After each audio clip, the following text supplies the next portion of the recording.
బాలాపూర్ గణేష్ నిమజ్జనానికి ఏర్పాట్లు చేస్తున్నారు ఉత్సవ కమిటీ. నిన్నటి వరకు 9 రోజుల పాటు పూజలు అందుకున్న బాలాపూర్ గణేశుడు రేపు నిమజ్జనం చేయనున్నారు. శనివారం ఉదయం 5 గంటలకు గణనాథుడికి పూజ చేయనున్నారు. 5:30 పూజ పూర్తవుతుంది. తర్వాత గంటసేపు బాలాపూర్ గణేశుడిని వాహనంలోకి ఎక్కిస్తారు. తర్వాత ఉదయం 9 గంటలకు గణేష్ విగ్రహాన్ని బొడ్రాయి దగ్గరికి తీసుకొస్తారు.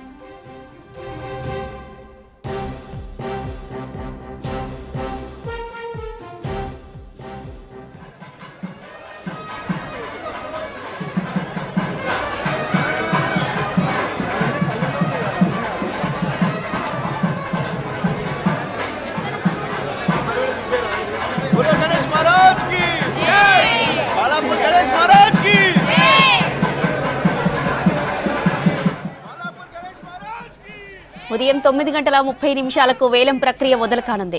ఉదయం 10:30 వేలం ముగుస్తుంది.